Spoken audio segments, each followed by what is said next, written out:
Prologue. My life is a story of the self-realization of the unconscious. Everything in the unconscious seeks outward manifestation, and the personality, too, desires to evolve out of its unconscious conditions and to experience itself as a whole. I cannot employ the language of science to trace this process of growth in myself, for I cannot experience myself as a scientific problem. What we are to our inward vision, and what man appears to be sub specie aeternitatis, can only be expressed by way of myth. Myth is more individual and expresses life more precisely than does science. Science works with concepts of averages which are far too general to do justice to the subjective variety of an individual life. Thus it is that I have now undertaken in my 83rd year to tell my personal myth. I can only make direct statements, only tell stories.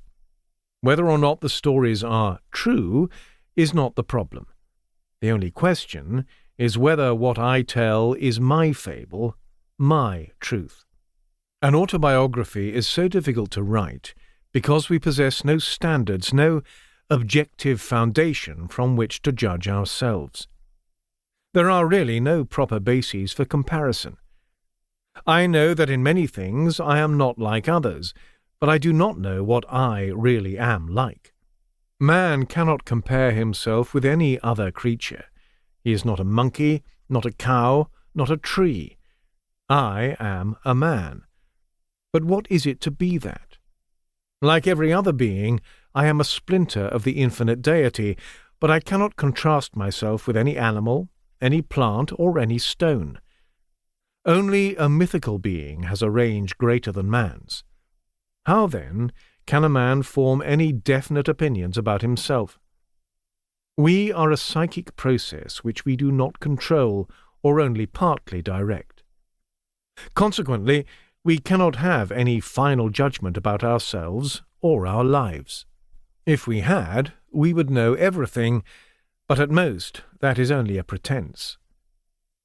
At bottom, we never know how it has all come about. The story of life begins somewhere at some particular point we happen to remember, and even then it was already highly complex. We do not know how life is going to turn out. Therefore, the story has no beginning, and the end can only be vaguely hinted at. The life of man is a dubious experiment. It is a tremendous phenomenon only in numerical terms.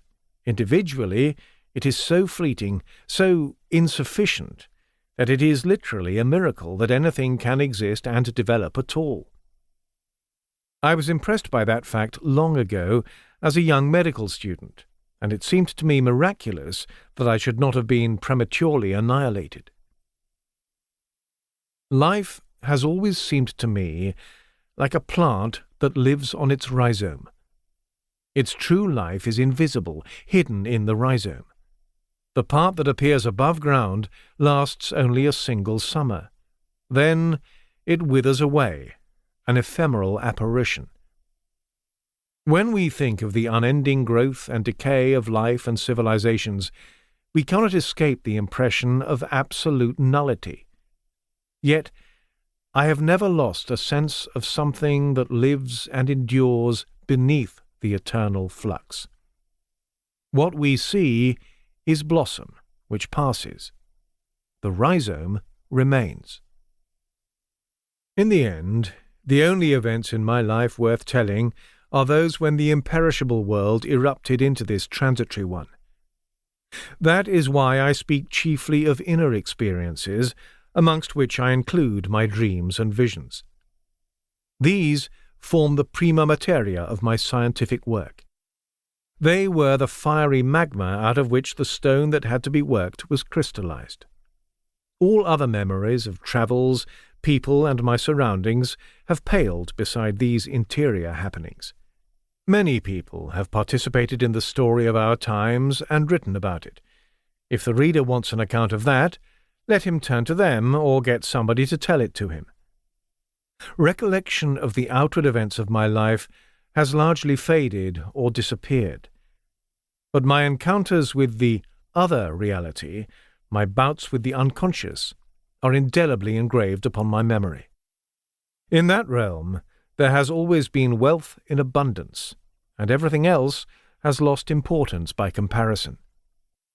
Similarly, other people are established inalienably in my memories only if their names were entered in the scrolls of my destiny from the beginning, so that encountering them was at the same time a kind of recollection.